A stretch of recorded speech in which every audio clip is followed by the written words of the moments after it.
Why Wall Street thinks the Middle East conflict will not become a wider war. Marketplace Morning Report is supported by Amazon Business, committed to business buying solutions to empower leaders to streamline and focus on growth. Learn more about smart business buying at amazonbusiness.com. I'm David Brancaccio in Los Angeles. As you've been hearing, the situation in the Israel-Iran war is fluid, with both Israel and Iran accusing each other of violating a ceasefire that President Trump had announced late yesterday. Players in financial markets continue to take a wait-and-see position. Although crude oil is off its lows from overnight, the price is still down 4% now, below $66 a barrel. And stock index futures are, at the moment at least, pointing to a strong open on Wall Street. NASDAQ futures are up 1%. S&P futures are up 0.7%. I spoke to political risk expert Ian Bremmer before Trump asserted the war was over and the indications that it may not be. Bremmer is founder and president of Eurasia Group. I start with this question. Why, oh why, are financial markets relatively calm in the face of, I'll say it, war? Because of the three belligerents that are fighting right now, the Iranians are actually the most risk averse. And it's because, as Trump says, they don't have the cards. They understand that they can't deter the Americans and the Israelis, and there's very little they can do to damage the Americans and the Israelis. And that means that as long as their regime is stable and solid, and for now at least that appears to be the case, they're very cautious not to precipitate further escalation. Very cautious. Do you think the Chinese have a key role in keeping it that way? Our friends in China get a lot of oil from Iran. Yeah, they do, but it's not that. It's that the Iranians aren't suicidal. So, I mean, so far at least, no one has struck the Iranian export facilities at Kharg Island, which means they're able to continue to get their oil out. That will stop the moment that the Iranians try to shut down the Straits of Hormuz. The Iranians will find themselves at war with the Americans and the Gulf states if they engage in strikes directly against Gulf energy facilities. So you're completely right, David. The Chinese do not want this war to expand, and they certainly don't want disruptions to oil, but that's not the reason the Iranians are being cautious here. Yeah, and also we have to remind ourselves of the global economics of crude oil these days. Generally, demand is down, which keeps the edge off prices anyway. Demand is down and supply is high, so much so that the American frackers have been reducing some of their aspirations for expanded drilling. They're not seeing adequate demand given the price point for their product. And even though there's plenty of geopolitical risk out there globally, there's not a lot of it that's preventing oil from being produced and distributed. Ian Bremmer's Eurasia Group advises corporations and governments on political risk. And the person who is arguably the most influential economic policymaker in the country, if not the world, briefs Congress on the economy today and tomorrow. In prepared remarks, Federal Reserve Chair Jerome Powell seems to be still sticking with wait and see on interest rates. Middle East, tariffs on or off, will we have a job as the year goes on? This all plays into whether U.S. consumers will buy or wait, which will be wrapped into a June reading this morning on consumer confidence. Marketplace's Mitchell Hartman has this preview. After a post-election bump, consumer confidence tanked in early 2025 with President Trump's threatened tariffs and worries they'd spark a return of higher inflation. At the same time, consumers went on a mini spending spree in the early spring, buying up anything they could get their hands on that might get more expensive soon. That was doable for middle and upper income households, says Denny Cohen-Hempsey at Morning Consult. But lower income households are a lot more stressed. And after April, they did pull down their spending quite a bit. There is a slowing labor environment, and there is a lot of economic uncertainty. After President Trump paused his threatened tariffs in May, consumer confidence rebounded strongly, but is still below levels at the end of 2024. I'm Mitchell Hartman for Marketplace. Marketplace Morning Report is supported by Progressive Insurance, providing direct car insurance rates side by side with other insurance carriers. Customers can see rates and find an option that works for their needs. Now that's Progressive. Learn more at progressive.com. And by Total Wine and more, helping shoppers love what they find this summer season at TotalWine.com. Drink responsibly. Be 21. World leaders are gathering today in the Netherlands for the NATO summit with defense spending front and center. Marketplace's Kimberly Adams has that. This week, NATO allies are set to agree to boost the amount members spend on their domestic armed forces from 2% of GDP to 5% of GDP. We're talking about hundreds of billions of dollars. I mean, it's a lot of money. Zachary Paikin is a research fellow at the Quincy Institute for Responsible Statecraft.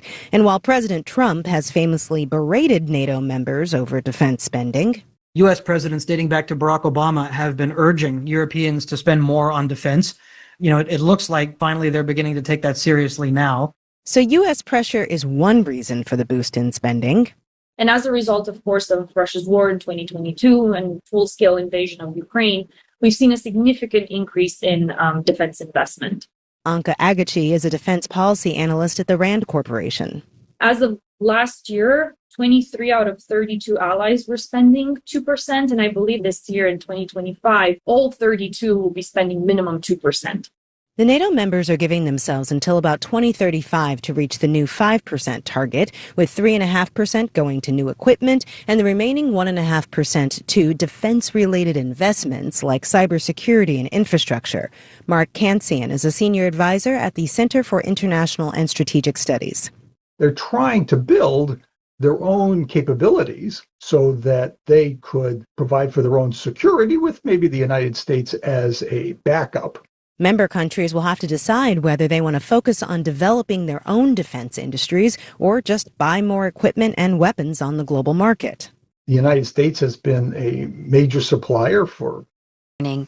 Mario Guevara, a journalist from El Salvador, has lived in the U.S. for 20 years. He reports on immigrant communities in Georgia for Spanish-language media outlets. He was even the subject of a 2019 New York Times documentary.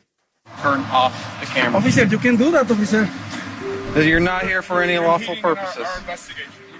Earlier this month, Guevara was arrested while reporting on an anti-Trump protest in Atlanta.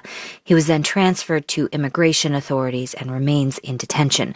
The Committee to Protect Journalists is expressing alarm. I asked Catherine Jacobson, CPJ's U.S., Canada, and Caribbean Program Coordinator, why. Guevara was covering the No Kings protests against the Trump administration. He was wearing a press vest that clearly stated press on it, and was live streaming the event. At the time of his detention, he was trying to record the proceedings, and officers walked up to him and arrested him. I should also say this is all available on body cam footage, which has since been released. So there's very clear documentation about what happened. So what is the Committee to Protect Journalists' concern here? I mean, was he detained over his legal status, or was he detained because of his work? Guevara was initially detained because he was recording a protest. There are misdemeanor charges against him. It's highly irregular that any of those charges would actually be held up, right? We've seen this in many other cases. And simply put, Guevara was doing his job and reporting the news.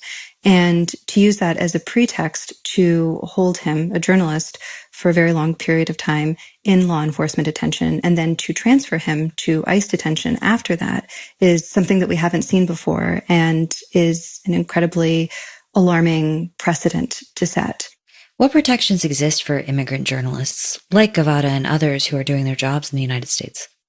Well, in theory, they enjoy the same First Amendment rights that a U.S. citizen who is a reporter enjoy while they're out covering things. In the U.S., there are hundreds of foreign reporters. Many of them have a specific type of journalist visa, but some have other types of work authorization. And when a journalist who, again, is here legally, is picked up by law enforcement, and then his immigration status is called into question in the course of these legal proceedings, it's alarming. So you sent a letter to the Department of Homeland Security. What did you say in that letter? What were you asking for, and what did they say back? We sent a letter to the Department of Homeland Security asking that Guevara be released immediately, and pointed out that the whole reason why he was detained in the first place was because of charges relating to First Amendment activity, and we find that very problematic. We have not received a response. The Department of Homeland Security has also tweeted that the narrative about Guevara is false, so they have not specified further as to what the falsehoods are. What would you say to other non-citizen journalists in the United States right now who have work authorization or visas to do their jobs, who may be afraid to cover sensitive issues or protests because of what they're seeing? I think there is a great deal of reason for concern at this time, and it's important to make sure that those journalists have contact with a good immigration lawyer as well as First Amendment lawyers and have a clear understanding of their rights.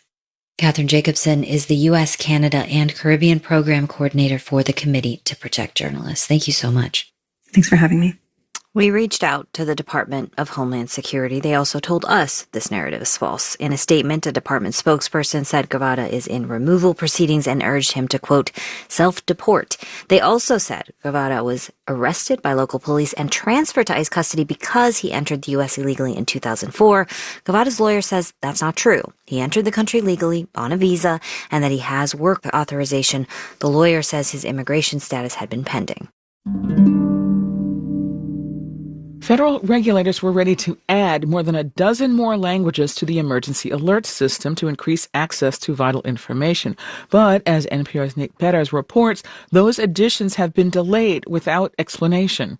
When the LA wildfires swept into neighborhoods earlier this year, emergency evacuation alerts were sent out to residents in English and Spanish. But UCLA researchers found more than 12,000 people in the wildfire zones didn't speak either language, mostly in Asian American and immigrant households. UCLA professor Paul Long was an author on that study. He says a lot of people didn't know what was going on. Those households depended on their children to help them get information. Ong says people in LA speak many different languages. Among Asian Americans, we find literally dozens of languages spoken.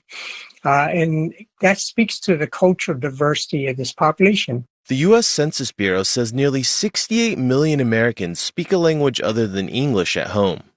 Manju Kulkarni is with AAPI Equity Alliance, a nonprofit that serves Asian Americans and Pacific Islanders. The language that any individual speaks really shouldn't keep them from receiving necessary information to keep their families safe. The Federal Communications Commission voted to address this issue 2 years ago. The agency decided to add emergency alerts in 14 more languages, including Mandarin, Vietnamese, and Tagalog. That rule is set to go into effect this January, but it hasn't happened yet, and the commission hasn't said why.